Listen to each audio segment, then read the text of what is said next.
శ్రీ సన్నిధి టీవీ ప్రేక్షకులకు నమస్కారం. నా పేరు ఆంజనేయరాజు అండి. మనం ఈరోజు మూలికల్ని ఎప్పుడు తీయాలి, ఎలా తీయాలి, ఏ భాగాల్ని ఎలా వాడుకోవాలి అనే దాని గురించి తెలుసుకుందామండి. మూలికల్ని తీయడానికి నేను గత ఎపిసోడ్లో ఆశ్వయుజ కార్తీక మాసాలు ఆదివారం తీయాలి, తీస్తేనే బాగా పనిచేస్తాయి అని చెప్పాను. అదేవిధంగా పుష్యమి ఆదివారం అండి. ఆ రోజున ఎన్నో గొప్ప గొప్ప మూలికలను మనం కలెక్ట్ చేసుకోవడం వల్ల వాటిలో ఏదైతే మనకి కావాలో, ఏ విధంగా మనం ఆయుర్వేదంలో ఉపయోగించుకోవడం వల్ల వాటిల్లో ఉన్న మూలికా గుణాలు అంటాం వాటిని. ఆ మూలికా గుణాలు పూర్తిగా ఉంటాయండి ఆ రోజుల్లో తీసుకుంటే.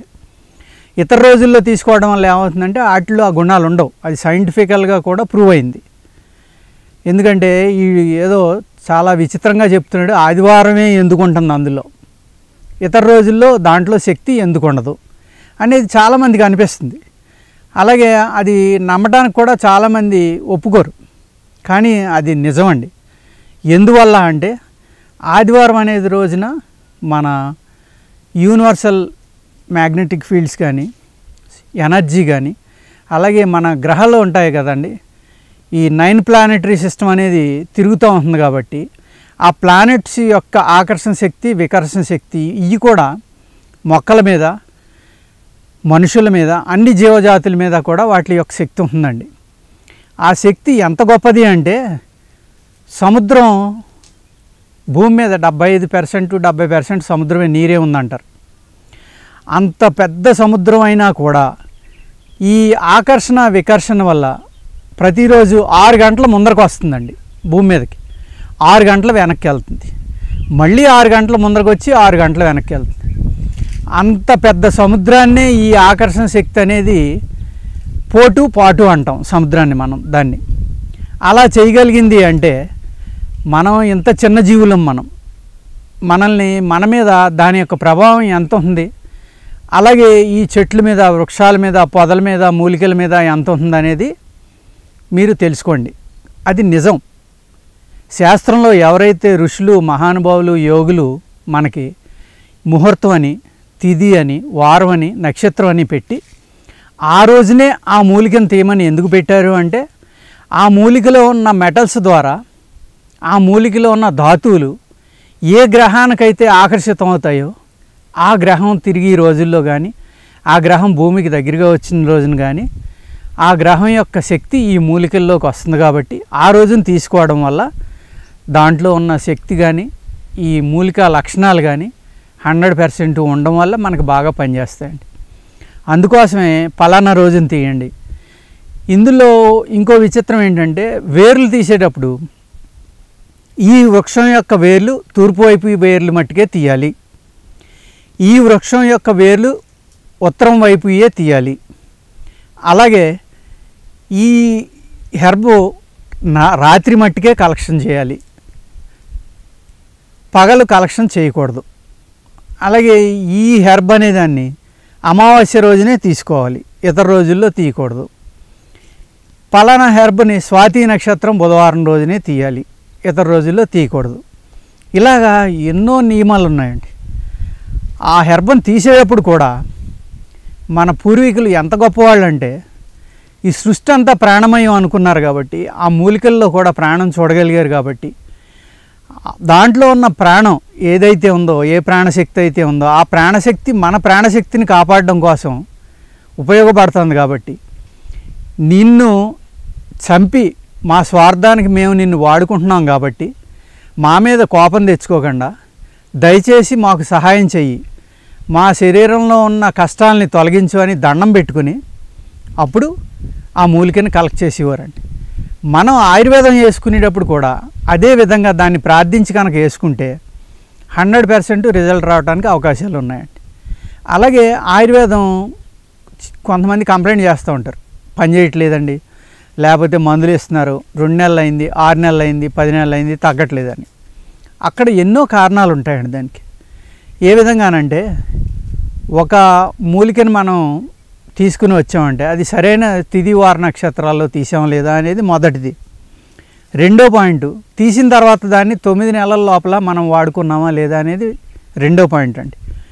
మూడో పాయింట్ ఏంటంటే ఈ మూలికలు అనే వాటిని చూర్ణాల కింద చేయటం, అంటే పౌడర్ల కింద చేసిన తర్వాత ఆ పౌడర్లో 6 నెలల వరకు శక్తి ఉంటుందండి. 4 నెలల నుంచి 6 నెలల వరకునే దాంట్లో మెడిసినల్ ప్రాపర్టీస్, అంటే అయితే మన శరీర రుగ్మతల్ని, కష్టాలని, ఈ జబ్బులు అనేటిని తొలగించే మెడిసినల్ వాల్యూస్ అంటాం మనం, అవి ఉంటాయి కదండి ప్రతి మూలికలో. ఆ వాల్యూస్ తగ్గిపోతాయి అన్నమాట. అందుచేత ఏంటంటే మనం ఏదైనా వాడుకోవాలి అనుకుంటే పౌడర్ చేసుకుంటే 4 నుంచి 6 నెలల లోపల వాడుకుంటేనే మనకు మంచి రిజల్ట్స్ వస్తాయండి, మంచి ఫలితాలు మనం పొందగలం. అలాగే కొన్ని హెర్బ్స్ ఉంటాయి, చెప్పాను నేను గత ఎపిసోడ్లో. అదేంటంటే వాయు విడంగాలు, బెల్లము, తేనె, ఇలాంటి సంవత్సరం దాటినా కూడా కొంత వాడుకోవచ్చు అండి. వాయు విడంగాలు అయితే 3 సంవత్సరాల దాకా వాడుకోవచ్చు. ఇలాగా బెల్లం అయితే పాత దయ్యి కొలిది మంచిది అంటారు. ఆవు నెయ్యి అయితే ఎన్ని సంవత్సరాలు నిలవ ఉంటే అంత గొప్పగా అమృతంలాగా అద్భుతంగా పనిచేస్తుందని మన పూర్వీకులు చెప్తారండి. అది నిజం కూడా. ఎలాగా అంటే మన పూర్వం ఆయుర్వేద వైద్యులు ప్రతి నెలకి ఒక కుండని భూమిలో కప్పెట్టేవారండి. నేతితో మాగిన కుండలో పూర్తిగా నెయ్యి పోసి సీల్ చేసి కప్పెట్టి, నాకు తెలుసున్న ఒక వైద్యం దగ్గర 10 సంవత్సరాల దగ్గరది ఉందండి. ఇంకొక ఆయన రాష్ట్రీయ స్వయం సేవక సంఘంలో పనిచేస్తారు. ఆయన ఒకసారి మా అన్నయ్య గారు కూడా అందులో పనిచేస్తారు. 100 సంవత్సరాల నెయ్యి తీసుకొచ్చారంట.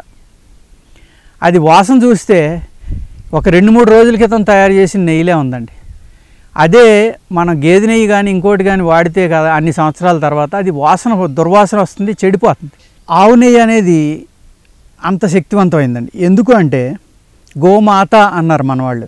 గోమాత అంటే ఏంటంటే చంటిబిడ్డకి తల్లిపాలు లేకపోయినా, తల్లిపాలు పడకపోయినా, తల్లి ఏదైనా కారణం వల్ల తల్లి లేకపోవడం అనేది జరిగిన పూర్వం తల్లిపాలంత మంచి గుణాలు కలిగి ఉన్న ఆవు పాలనే పిల్లలకి, బిడ్డలకి పట్టేవారండి.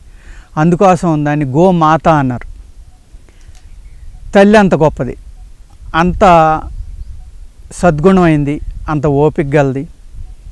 ఏదైతే తను తిందో దాన్ని అమృతంగా మార్చి మనకి ఇవ్వగలదండి. అది కూడా మన భారతదేశంలో అయితే ఆవుల జాతులు ఉన్నాయో, అంటే భూమధ్యరేఖ దగ్గరగా, అంటే మోపురం అంటాం మనం, ఇంగ్లీష్లో హంప్ అంటారు. అది ఆ మోపురం ఉన్న ఆవులకు మట్టుకే ఆ గుణం ఉంటుందండి. మోపురం లేని ఇప్పుడు జెర్సీ ఆవులు ఇంకా చాలా చాలా రకాలు వచ్చినాయి, వాటిల్లో ఆ గుణం రాదు. ఎందుకు అంటే ఆ మోపురం ద్వారా కాస్మిక్ ఎనర్జీ కానీ, లేకపోతే ఈ కాస్మిక్ మ్యాగ్నెటిక్ ఫీల్డ్స్ ఏవైతే ఉంటాయో ఈ గ్రహాల మధ్య నడిచి అవన్నీ అబ్జర్వ్ చేసుకుని శరీరం అంతా పంపిస్తుందండి ఆవు అనేది. అందుకనే ఆవు పేడ కానీ, ఆవు మూత్రంలో కానీ, ఆవు పాలలో కానీ అన్నిటిలో కూడా అంతా మూలికలకి సంబంధించిన గొప్ప గొప్ప శక్తులు ఉంటాయండి ఆవులో. అందుచేత ఏంటంటే ఆవు నెయ్యి ఒక్కటి మట్టుకే మనం ఎన్ని సంవత్సరాలు ఉంచితే అంత ప్రశస్తంగా తయారవుతుందండి. అది 10 సంవత్సరాలు దాటిన ఆవు నెయ్యి కనుక మీరు త్రాసుపాం కరిచినా సరే అంత కఠోరమైన విషం మీ శరీరంలో ఉన్న ఒక పురుషుడు గోరువెచ్చటి నెయ్యి తాగితే ఆ విషం అనేది దిగిపోతుందండి. అంత గొప్పతనం ఆవు నెయ్యిలో ఉంటుందండి. అలాగే ఆవు పెరుగు, ఈ ఆవు పెరుగు అనేది ఎంత అద్భుతమైందంటే ఎన్నో ప్రాచీన గ్రంథాల్లో దాని గురించి రాశారండి. ఏమని అంటే తగ్గని జబ్బులు ఏమైనా ఉంటే మీకు, అంటే ఇవాళ ఈ మోడర్న్ దీంట్లో ఎయిడ్స్ అని, హెపటైటిస్ అని, క్యాన్సర్స్ అని ఇలా ఎన్నో రకాల జబ్బులు తయారైనాయి.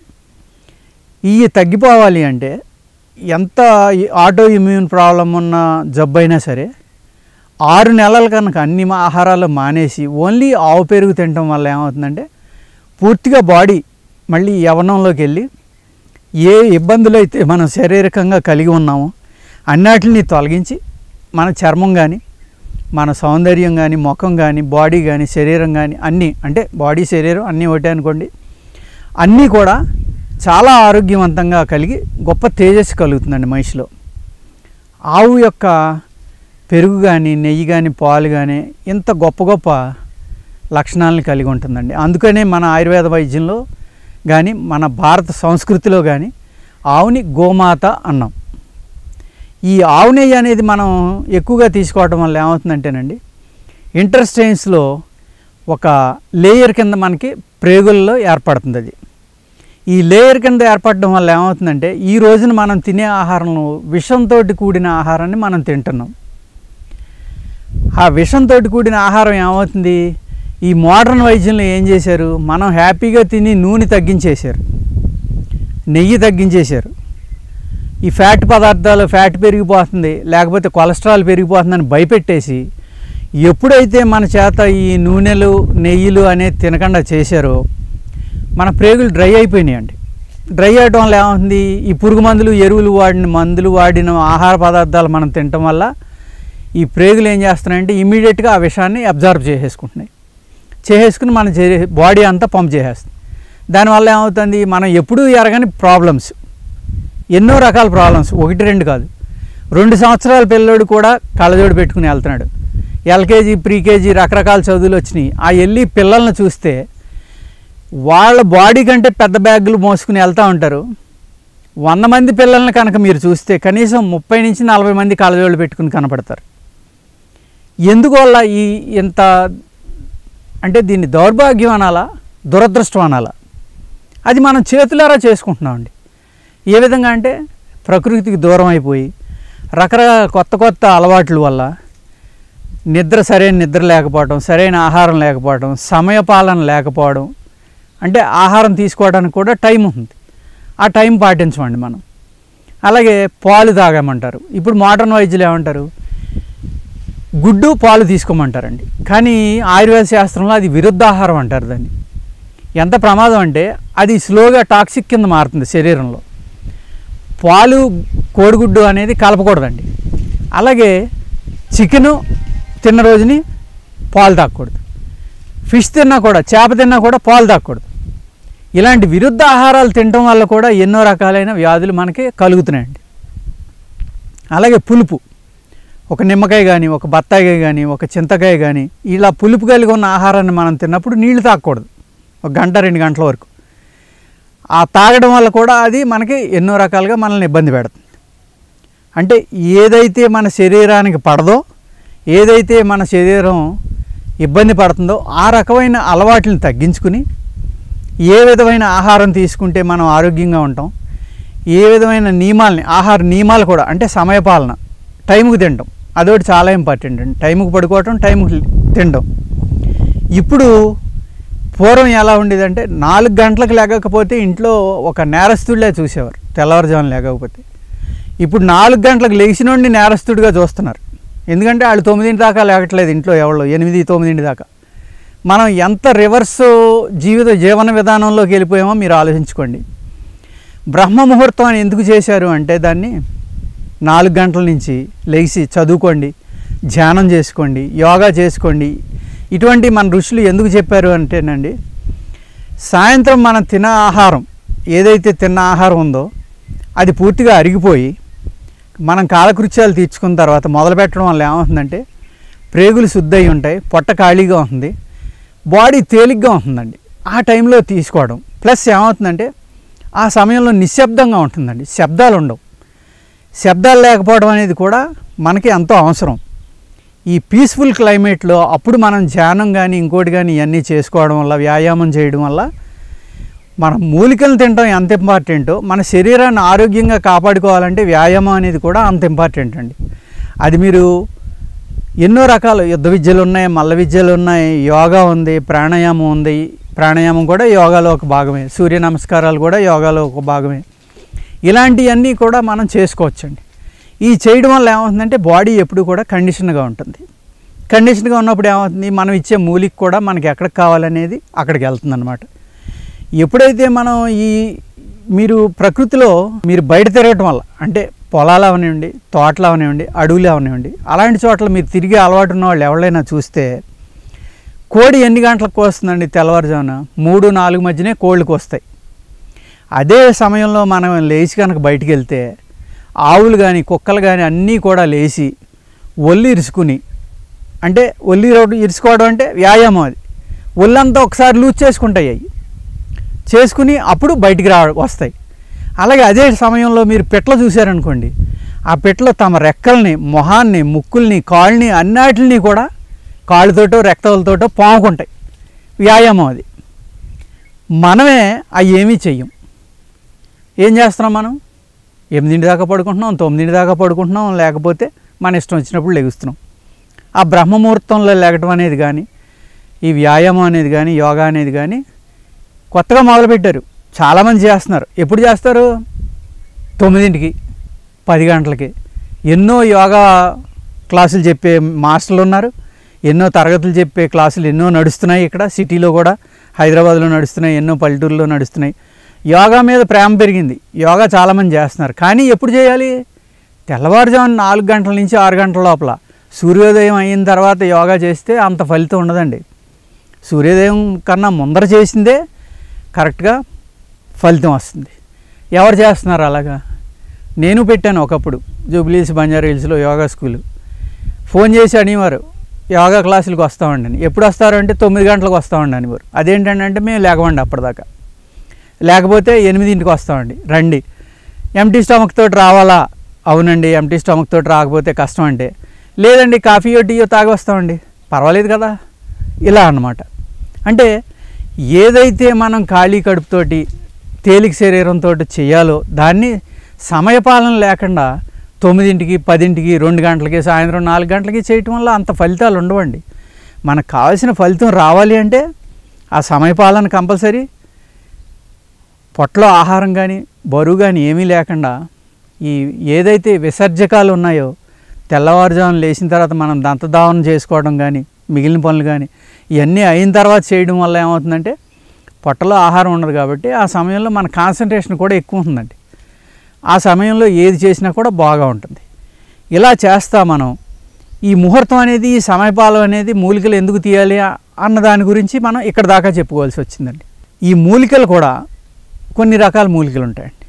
వాటిని భోజనానికి ముందర తినాలి. కొన్ని మూలికలు ఉంటాయి సగం భోజనం చేశాక తినవలసినవి ఉంటాయి.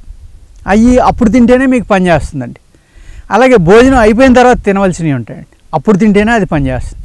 అంతే తప్ప ఎప్పుడోకప్పుడు వేసుకుందాంలే అంటే అల్లోపతి బిళ్ళలాగో లేకపోతే ఇంకోలాగో ఆయుర్వేదం ఎట్టి పరిస్థితుల్లో పనిచేయదండి. అలాగే మేము ఏం చేస్తామంటే ఇచ్చేటప్పుడు ఈ మాత్ర మీరు మజ్జిగతో వేసుకోండి అంటాం. ఎందుకు? ఆ మనిషి యొక్క శరీరం వేడి తత్వం. అందుకేం చేస్తామంటే మజ్జిగ చలవ చేస్తుంది కాబట్టి. లేదంటే అతనిలో కాల్షియం తక్కువ ఉందో లేకపోతే విటమిన్ సి తక్కువ ఉందో ఇవన్నీ కూడా పులిసిన మజ్జిగలో ఉంటాయి. ఆ మజ్జిగతో వేసుకోమంటాం. ఇంకొక శరీరం ఉంటుంది, ఏమయ్యా నువ్వు తేనెతో వేసుకో. ఎందుకంటే అది వాత శరీరం. తేనె యొక్క లక్షణం ఏంటంటే వేడి చేస్తుంది, శరీరంలో హీట్ పుట్టిస్తుంది. కాబట్టి అతనికి వాత శరీరం కాబట్టి హీట్ పుట్టాలి కాబట్టి తేనెతోటే ఆ మందు వేసుకోమంటాం. డాక్టర్ గారు ఏదో చెప్పారులే, తేనెతో ఎందుకు వేసుకోవాలి, మజ్జిగతో వేసుకుందాం అని వేసుకుంటే ఆ మందు ఆయనకు పనిచేయదు. ఈ మజ్జిగతో వేసుకోండి అని చెప్పిన ఆయన తేనెతో వేసుకున్నా ఆ మందు పనిచేయదండి. అలాగా శరీర లక్షణాన్ని బట్టి మనం ఆయుర్వేదం అనేదాన్ని వాడుకోవాలి. అందుకని ఆ డాక్టర్లు అన్ని రకాలైన అనుపానాలతోటి చెప్తారు. గంజితో వేసుకోమంటారు, బియ్యం కడుగుతో వేసుకోమంటారు, తేనెతో వేసుకోమంటారు, నెయ్యితో వేసుకోమంటారు, జీలకర్ర కషాయం, ధనియాల కషాయం, అలాగే నేరేడాకు కషాయం, జామాకు కషాయం. ఇలాగా ఈ కషాయాలు అనేది ఎందుకండి? ఆ ప్రాపర్టీస్ అనేవి వాటర్లో కలిసి ఆ మెడిసినల్ వాల్యూస్ వాటర్లో మిక్స్ అయినాయి కాబట్టి మనం తాగిన వెంటనే ఇమీడియట్గా శరీరం అంతా వ్యాపించి తొందరగా మందు పనిచేయడం కోసం కషాయాలను వాడతారండి. అలాగే సోంపు అంటాం కదా మనం, సోప్ మన హోటల్స్లో భోజనం చేశాక ఇస్తూ ఉంటారు. అలా అయితే బాగా అర్థమవుతుంది అందరికీ. దానిని మేము ఆయుర్వేదంలో క్యారియర్ కింద వాడతామండి. సోప్ అనేది ఒకటి, అలాగే నాభి అంటారు, పొత్తిదుంప అంటారు. దాన్నే పొత్తిదుంప ఉంది, విషనాభి ఉంది, రెండు ఉన్నాయి. ఇది కూడా గొంతుకు దిగేసరికి బాడీ అంతా వ్యాపిస్తుందండి. సోపు కషాయం ద్వారా మీరు మందు వేసుకున్నా సరే వితిన్ హాఫ్ మినిట్ టు 1 మినిట్లో మీ బాడీ అంతా కూడా ఆ మెడిసినల్ వాల్యూస్ అనేవి స్ప్రెడ్ అయిపోతాయండి. దాన్ని క్యారియర్ అంటాం. అలాగే ఎమర్జెన్సీ మెడిసిన్ వాడవలసి వచ్చినప్పుడు, ఎమర్జెన్సీగా మందు ఈయనకి పనిచేయాలనుకున్నప్పుడు సోపు కషాయంతో వేసుకోమంటామండి. ఆ సోపు కషాయం ఏముందిలే, ఆయన ఏదో చెప్పాడు మంచినీళ్ళతో వేసుకుందాం అనుకుంటే అది ఈరోజు కాదు కదా రేపుడికి పనిచేస్తుంది ఆ మందు. ఆ విధంగా ఉంటుందండి ఇందులో. అందుకేంటంటే ఈ నియమాలు, మొట్టమొదటిది ఏంటంటే మూలిక తీసిన 9 నెలల లోపల వాడేమో లేదా, పౌడర్ చేశాక 6 నెలల లోపల వాడేమో లేదా. ఈ ఎప్పుడైతే మనం మూలికను తీసుకొచ్చి మనం పూర్వం ఎలా ఉండేది అంటేనండి, ఒక గురువు ఉంటే ఆయన దగ్గర కొన్ని 100 మందో 10 మందో 50 మందో శిష్యులు ఉండేవాళ్ళు. వాళ్ళకి అలవాటు చేసేవారు, ఈ మూలికని పలానా ముహూర్తానికి పలానా రోజున పట్టుకురారా, దాన్ని ఈ విధంగా శుద్ధి చెయ్యి, దాన్ని ముక్కలు చెయ్యి, దాన్ని పౌడర్ చెయ్యి, అలా చేసేవారండి. ఆ నియమపాలన, సమయపాలన, తిథులు, వారాలు, నక్షత్రాలు అన్నీ మెయింటైన్ చేసి ఏ సీజన్లో తీయాలో ఆ సీజన్లో తీయడం వల్ల దాంట్లో ఉన్న ఔషధ గుణాలు 100% ఉండటం వల్ల మెడిసిన్స్ పనిచేస్తాయండి. శాస్త్రంలో ఏదో రాశాడులే వాళ్ళదంతా చేదస్తం అనుకుంటే వాళ్ళు తెలివి తక్కువ వాళ్ళు కాదండి. మనకంటే చాలా గొప్పవాళ్ళు, చాలా మేధావులు, యోగులు, ఋషులు, గొప్ప మహానుభావులు, భగవత్ సమానులు, అటువంటి వాళ్ళు రాసిన గ్రంథాలండి అవి. దాన్ని మనం ఫాలో అవడం అనేది తెలివైన పని అవుతుంది తప్ప అది చేదస్తం అనుకుంటే మనకంటే మూర్ఖుడు ఈ భూమి మీద ఎవడ ఉండడండి. ఈరోజు ఎన్నో కాలేజీలు ఉన్నాయి, ఆయుర్వేద కాలేజీలు ఉన్నాయి.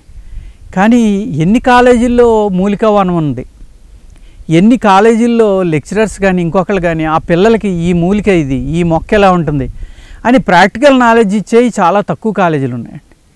పూర్వం ఎలా ఉండేదంటే గురు శిష్య పరంపరలో ఆ గురువు కూడా తీసుకెళ్ళి ఈ మూలిక ఇది, ఈ మూలిక ఇది అని కొన్ని సంవత్సరాల తరబడి ట్రైనింగ్ ఇచ్చేవాళ్ళండి.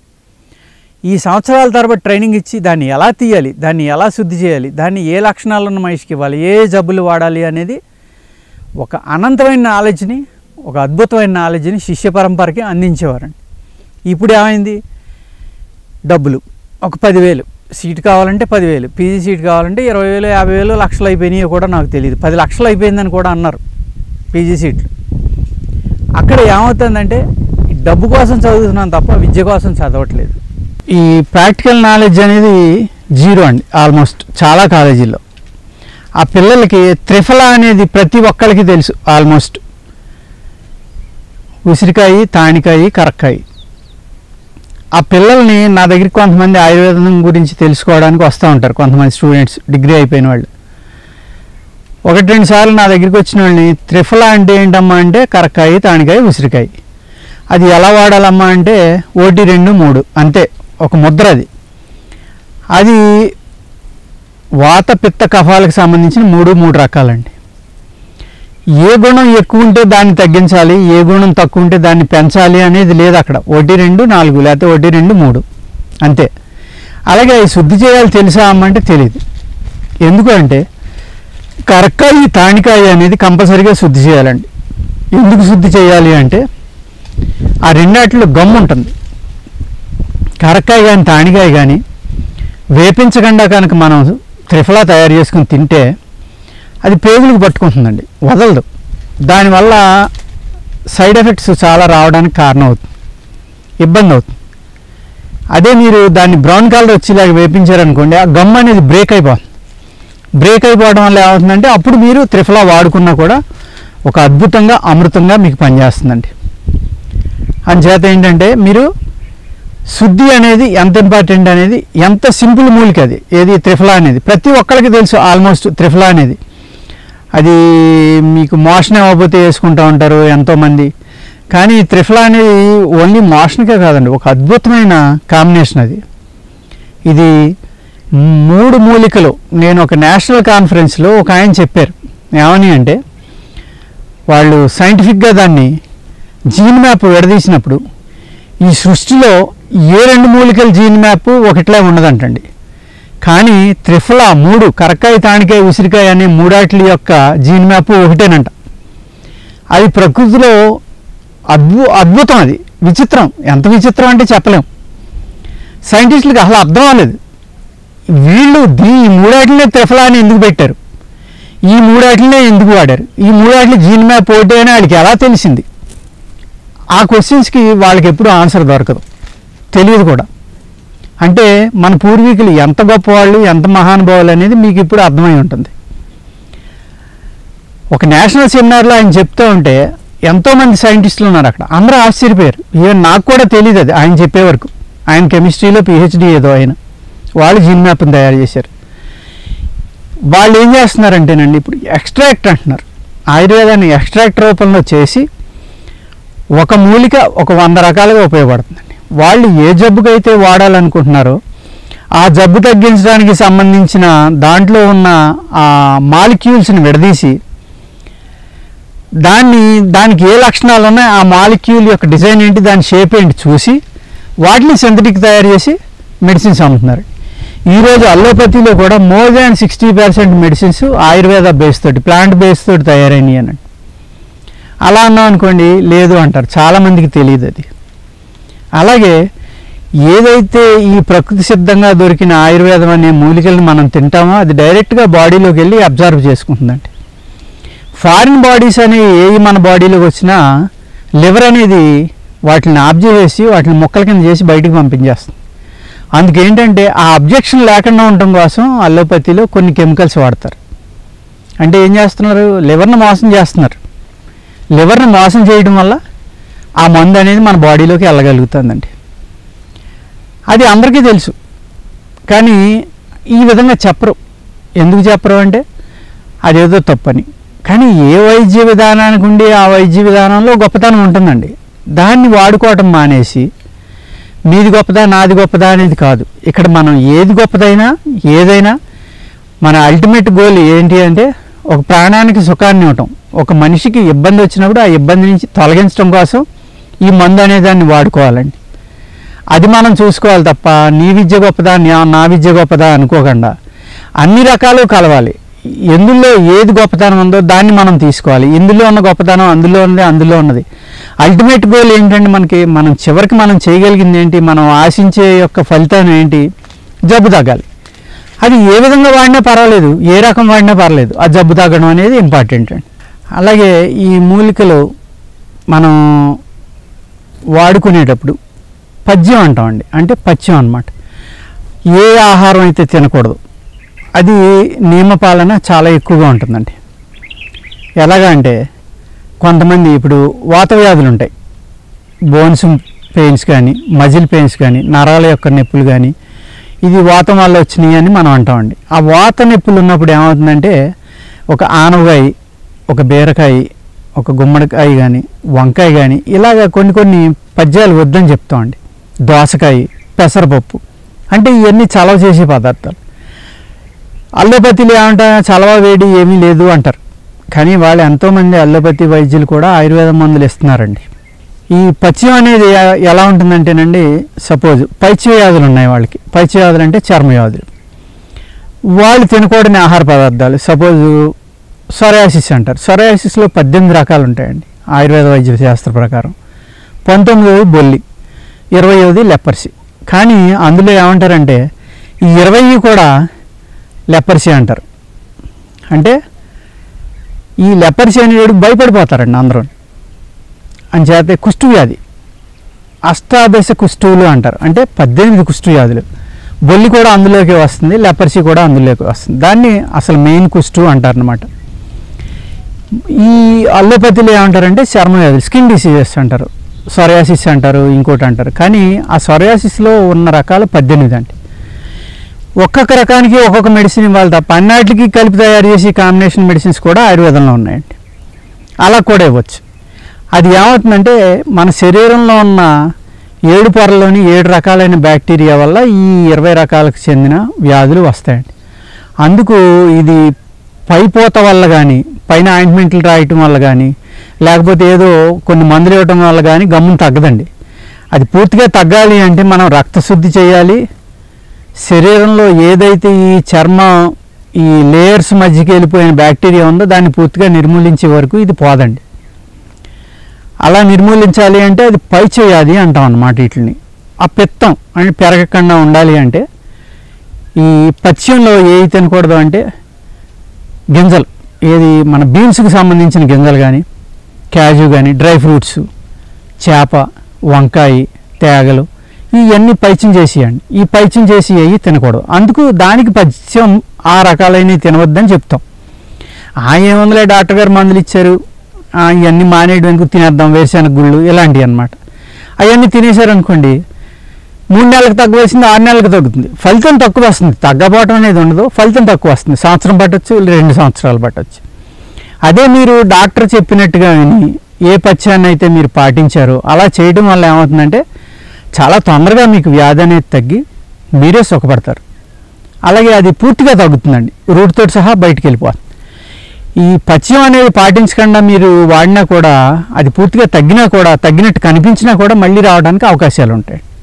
అప్పుడు ఏమంటారు, ఆ డాక్టర్ మంది ఇచ్చాడులే 3 నెలలు వాడాను, లేకపోతే 3 ఏళ్ళు వాడాను, తగ్గలేదు, మళ్ళీ వచ్చింది. ఎందుకు వచ్చింది? అది మీ తప్పు వల్ల వచ్చింది. అది డాక్టర్ అంటే లోకు కాబట్టి అందరూ కూడా డాక్టర్ మీద తోసేస్తారు. అంచేత డాక్టర్ గారు చెప్పి మాటిని ఏ డాక్టర్ గారు చెప్పినా మనం ఆ నియమపాలన పథ్యం అనేది చేస్తా, ఆ సమయపాలన పాటిస్తా మనం మందులనేవి వాడుకుంటే అద్భుతంగా ఆయుర్వేదం అనే దానివల్ల ఎన్నో రకాలైన డిసీజులను తగ్గించవచ్చు అండి. నమస్కారం.